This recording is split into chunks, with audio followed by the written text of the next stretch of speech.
Hi guys, my name is Vuvu and this is Vuvu Vena Reads, and today, as the title suggests, I'm coming to you with a wrap up as well as a currently reading, all meshed up in this one video. So if you haven't subscribed to my channel yet, please take this chance to just press the red subscribe button below, and if you fancy, please press the bell next to it as well so that you can be notified every time I load a video. Otherwise, if you guys have seen my previous video about my the books I read in 2018, I'm gonna link it up here. That included a bit on my goal for this year. So this year I want to read 20 books. If I can read about 2 books a month, 2 to 3 books a month, I'll be very happy. And if there are months that I'm gonna get this year where I get to read more than 2 books a month, I'll be ecstatic. So last month I finished these 2 books.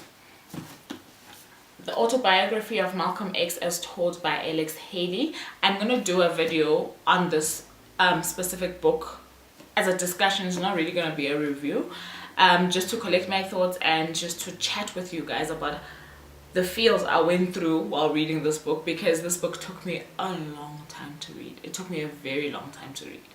And that's also because let me just chat about it before I show you the second one. That's also because of how much Malcolm's life was just interesting. Let me put it that way, for lack of a better word. It was just intriguing. Like, it's that kind of affirmation that says there will never be another person like you ever again in life. I don't think there will ever be another Malcolm X in life. And the one thing that shines through in his story is his willpower, and just to mesh that with his convictions. I don't think I've ever, even in my life, come across somebody who believes so strongly in what they believe in. And for that alone, it was a lesson to me in many ways. But like I said, I'll discuss this in the next video after this one. So do look out for that. That was the first book I finished. The second book I read was the 3rd installment in the 3 Dark Crowns series. This book I got from Pen Macmillan SA to review, and I have done a review on it on my blog, so do go over there and check it out. It's www.vuvuvenareads.com. I always tell you guys that my favorite in the series is definitely the first book. That's the book that hooked me. That's the book I felt that made me fall in love with the series. It's 3 Dark Crowns, 1 Dark Throne, and 2 Dark Reigns. So that first book, I think maybe I like the setup, or how Kendare Blake created her world. It was easy for me to suspend disbelief while going through how this world is set up, and that's what hooked me into the series as a whole. The second book fell a little bit short because I felt like she was trying to explain the last book to a new reader who might have gotten the series midway, which I kind of understand and I don't at the same time. But it dragged. That second book dragged for me, and I've given my opinion on this platform as well as on my blog. It really did drag for me. However, this book, oh my gosh, she just turned the script up on us. Like, if you thought things would be predictable, then you had to think again. There is so much depth in this book in terms of the different characters. There's so much character development that happened to these characters that we've fallen in love with from the beginning to, like, from the beginning of the series up until now. And a lot of them have changed, some for the better, some for the worse, some for a huge kind of confusion. There's a lot that's going on in this book. There's a lot, and it doesn't get tiring, which is something I appreciate of a good story. Like, if it starts feeling draining, then maybe it needs to be DNF'd, but it wasn't that kind of story. And she took a part that I didn't expect for the series. However, she did it very well, and she kept it intriguing. And true to Kendare, the cliffhanger was there. Trust me, it was there, and you are left thinking, my golly, gosh, like, oh, like, what next? Like, honestly, it's not fast paced. I like fast paced YAs, but it's not fast paced, and I didn't hate it. So like I said, I did give it a 3.5 out of 5. In my Goodreads it says 4, because in 2019 Goodreads still doesn't have half stars. I don't know why. But in my Goodreads I said 4 out of 5, but in fact it was a 3.5 out of 5. So it wasn't a bad read at all. I really enjoyed it. So I am currently reading This Savage Song by V.E. Schwab. This book I've just started. Honestly, I'm on page 62. So far so good.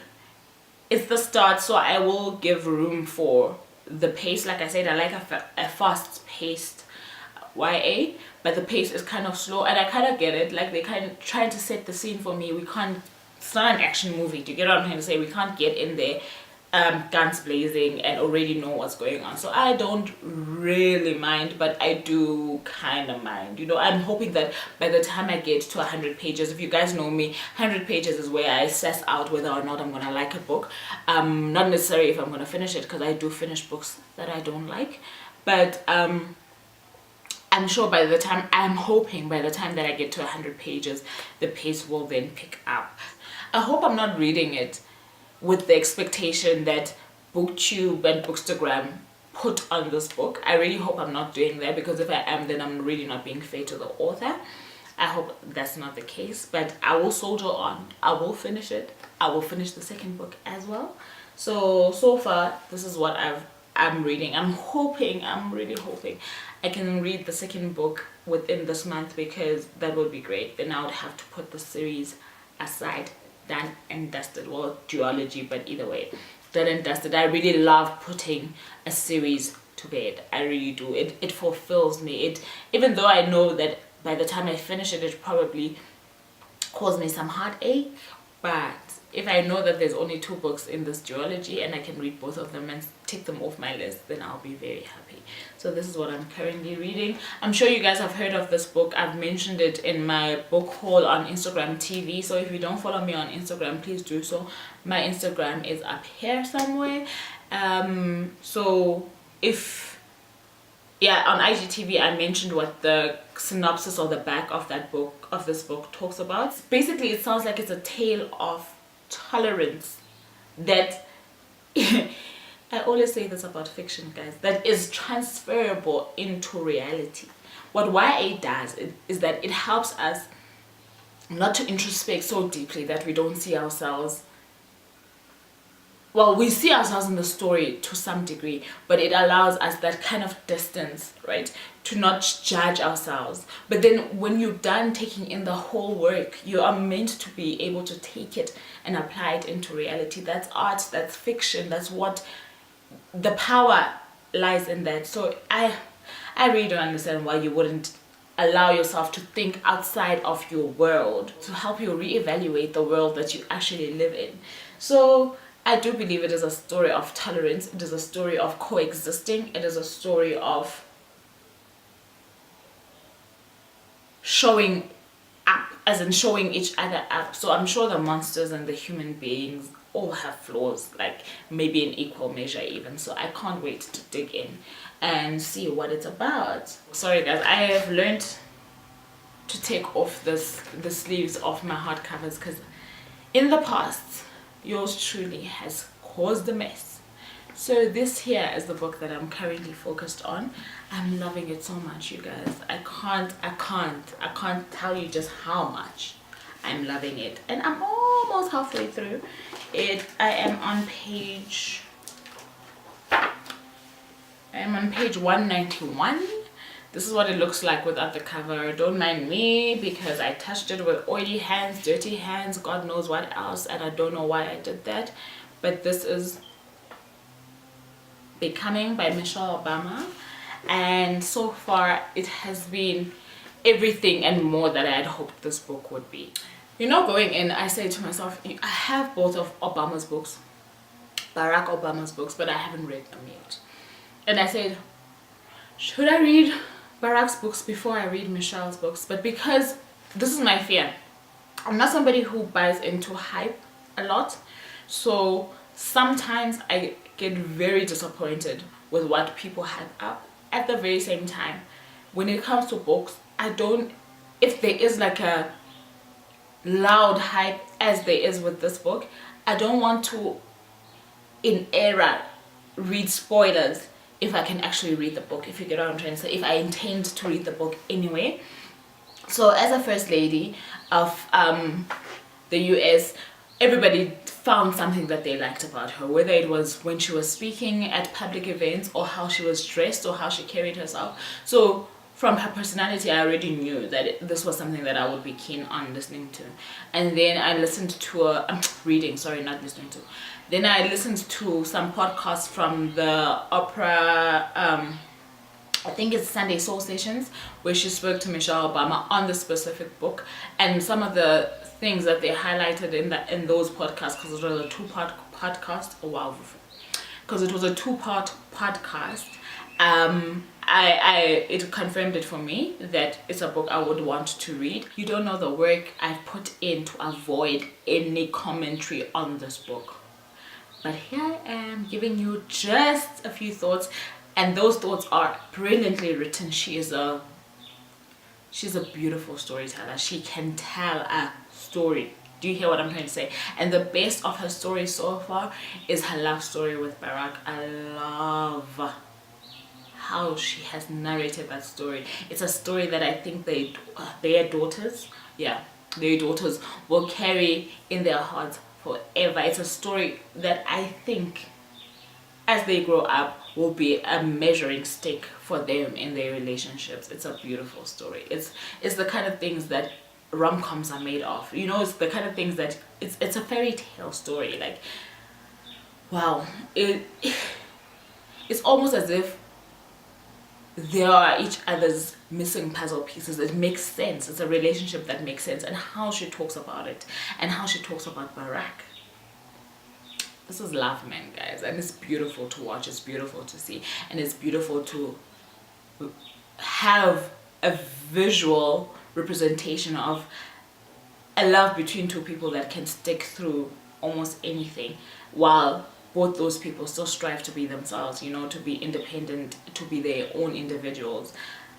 It's beautiful. But so far in here, there are a lot of different pearls. There are pearls to do with friendship, pearls to do with parenting, pearls to do with family, pearls to do with who you are as a person and how the rest of society can impact who you are, and the choices that you have, and the choices and where the choices that you have made have led you. So it's been triggering, don't get me wrong, on a number of counts. This book has triggered me so many times, I just don't even know. I've lost count of how many times I've cried, and the crying is for different reasons every single time I do. But it is a book that I think if you haven't started reading it, it will change your life when you do. So I'm very happy with this book, and with that, I think for the rest of the day I will definitely continue reading this book. So that's what I'm reading currently, and that is a wrap for my January wrap up. Thank you so much, guys, for stopping by. I really appreciate your comments, you watching, you liking, you giving any advice on all of these videos that I've been putting up, and your support means the world to me. Thank you once again, and if you haven't subscribed yet, please consider doing so. Until next time, I love you very, very much. Bye now.